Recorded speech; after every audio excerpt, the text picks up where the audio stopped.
One of the first things I learned as a trucker is that you can't always count on cell service. Whether it's because you're driving through bad weather and the cell towers are down, or simply because you're in a part of the country with spotty service, something can always go wrong.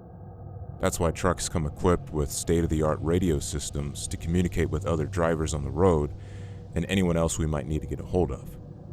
They're really important in emergency situations. That's why I didn't know what to do when mine was actually causing my emergency. I was driving through Nebraska on a small highway in the middle of nowhere. It was about 6 p.m. and the sun had just started to set. I let my mind drift off and I listened to the rumbling noise of the engine that was pulling me along. I decided to pull off to the side of the road for a few minutes to enjoy a small meal and call my wife before getting back on the road. The only problem was that I didn't have any cell reception. I decided to send my wife a text, assuming that she would get it when I was back in service, and then started eating the sandwich that I picked up earlier that day. I looked out the windshield of the rig I was driving, but the darker it got outside, the less I could see. Suddenly, I felt a chill in the air. The hairs on the back of my neck stood up, and I felt my skin start to crawl. What's going on? I thought to myself as I looked around. As I said, I couldn't see much, so I decided to flip on my headlights to calm myself down.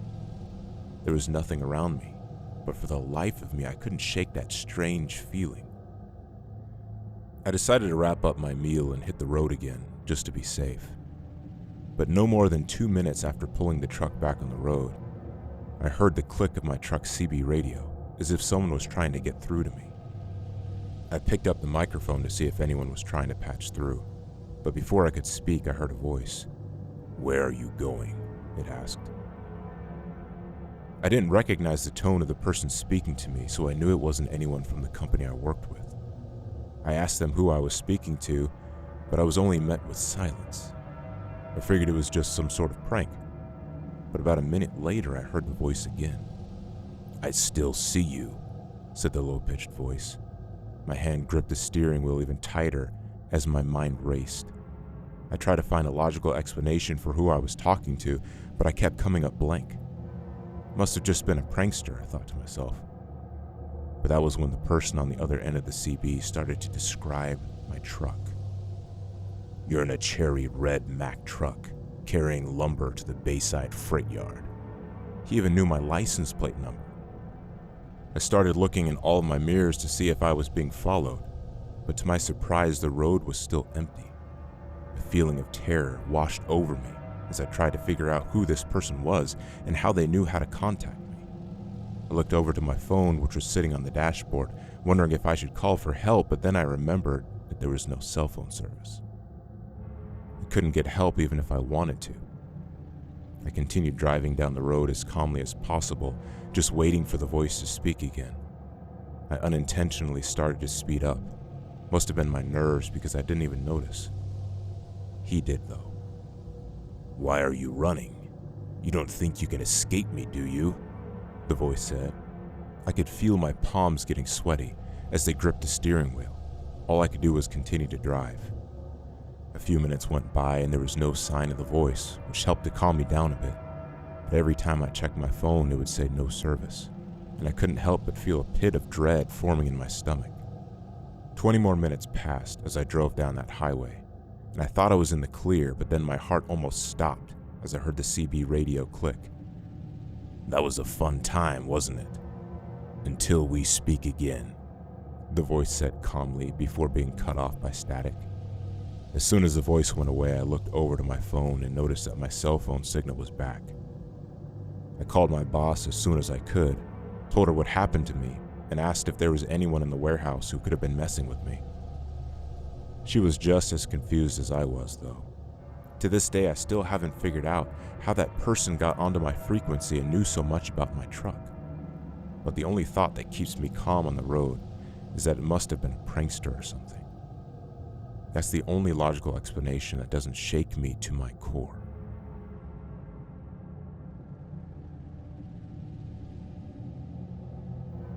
It was just after 5 in the morning, and I just got on my rig and hit the road for the day.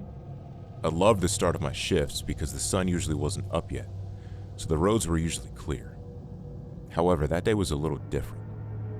As I drove down the side road leading away from the company that I worked for, I noticed that there was another rig on the side of the road. I didn't recognize the truck or the person standing outside of it, but I decided to pull over in front of him and see if he needed help. The man was standing near the back of his trailer, looking at the ground as if something had fallen out of it. I called out to see if he needed any help, and he explained that he was driving down the road and noticed that his trailer had popped itself open, and asked if I had seen anything in the middle of the road that might have been his cargo. I told him that I hadn't, but I had no problem pulling out a flashlight and looking around. I pulled my light out of my pocket and started shining it around the sides of the road, but as soon as my back was to the man, I regretted it. I felt something small and pointy stick into the back of my neck before electricity started coursing through my body. I'd been tased, and my body had basically collapsed onto the floor. I wasn't unconscious, so I could feel the man flip me over and drag me toward the back of his truck. Once we were there, he hoisted me up and forced me into the trailer. By the time I was forced inside, I was regaining some of my strength. I swung my arm toward the man with my fist, ready for impact, but the man ducked the punch and then jabbed the taser into the side of my ribcage. My body seized up and I collapsed onto the floor of the trailer. Darkness started to pool around me as the trailer door slammed shut, and I cried out for help as I heard the man locking them from the outside. The truck started up, and I could feel the road under the wheels as I tried to lean myself up against the walls of the truck. It took me a minute to shake off the daze from the taser, but once I did, I quickly remembered that I had my cell phone. I pulled it out and called 911 to explain what was going on. It was hard for the dispatcher to hear me with all the noise from the truck, but I explained to him where I was assaulted and taken from, and he assured me that help was on the way. I stayed on the phone with the dispatcher for the next 10 minutes or so, pleading for him to help, but there was still no sign of any cops around. That was when I could feel the truck starting to slow down. We turned onto a much bumpier road that was forcing the driver to go much slower. I explained this to the dispatcher, and as I felt the truck come to a stop, I asked him for help one last time, and then hung up the phone. I didn't want my assailant to see my cell phone and take it from me. I could hear the man dragging his feet as he slowly walked toward the back of the truck to unlock it. As he unlocked the door, I reminded myself that he had a taser, and that if I wanted to get away, I had to watch out for it. The door swung open, and it was like a flashbang of light. I couldn't let it disturb me too much, though, because I knew I only had a few seconds, otherwise I would be tased and helpless again. I waited until the man was leaning into the trailer to step inside, and when he did, I took my chance. I kicked my right leg toward his head, which made him fall back a bit, and I took the opportunity to run and jump out of the trailer. I managed to jump clear over the man, who was still recovering from the kick that he avoided, and as soon as my feet touched the ground, I took off. I ran as fast as I could in the direction that we came from, and at the same time I fumbled for my phone and called 911 back. I described my surroundings to the dispatcher, who told me that the police were about 2 minutes away from me and to just remain calm. I stashed myself behind a tree and kept an eye on the road as I hoped my assailant didn't find me. The 2 minutes took forever to pass, but eventually I was relieved to see the flashing red and blue lights coming up the road. The officers found the truck that I had been forced into abandoned where I escaped from it, and the driver was nowhere to be found. Officers searched the area for hours but couldn't find him. That was hands down the scariest experience of my life, and every time I'm out on the road, I wonder if I'm going to see that man again.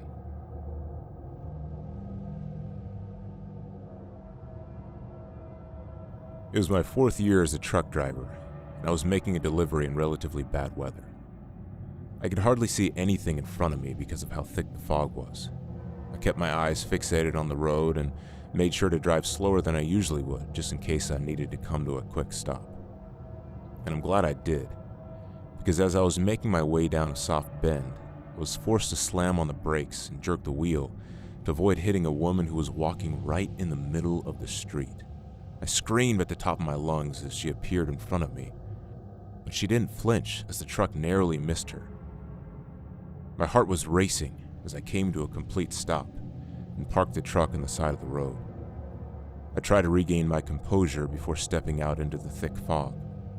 I called out for the woman to see if she was okay, as I started running up the road looking for her. But as I got farther and farther away from my truck, I couldn't help but notice that there was no sign of her. A sense of confusion washed over me as I looked around. I couldn't make any sense out of what just happened. Did I imagine it? I wondered as I slowly walked back to my truck, but by the time I got there, I realized that I couldn't have been. I had to squint my eyes to see exactly what it was, but as I got closer to my truck, I noticed that there was someone inside of it. I walked up to the cab and opened the door, only to see the woman that I had almost hit sitting in the driver's seat, fumbling around looking for the keys. She had never been in a big rig before because she couldn't see that the keys were already in the ignition. "Can I help you?" I asked. "Are you all right?" That was when I heard another person start talking from behind me. It was a man this time, and all he said was, "Yeah, she's fine, man, but you won't be if you don't give us the keys." I turned around and was practically blinded by a flashlight in my face. I put my hand over my eyes to cover them from the light, but when I did that, I felt the man try to hit me over the head with the light he was using. "Did you hear me, man?" he yelled. "Where are the keys?" I didn't want to lose my job, but I didn't want to lose my life, so I told him that they were still in the truck. The guy pushed me to the side and quickly made his way into the truck, forcing the woman over and into the passenger seat. I thought that I was in the clear as the truck started to pull off, and I figured that I would just call my boss and then the police to explain what happened. But that was when I saw the muzzle flash. 3 gunshots were fired from the driver's side window of my truck, and even though they had all missed me, I dropped to the ground out of fear. I don't know if the man thought that he had hit and killed me, but after that, he and the woman pulled away in my truck and left me lying on the pavement. When I got the chance, I called the police and reported my truck stolen before calling my boss, who sent another driver out to pick me up after the police took my statement.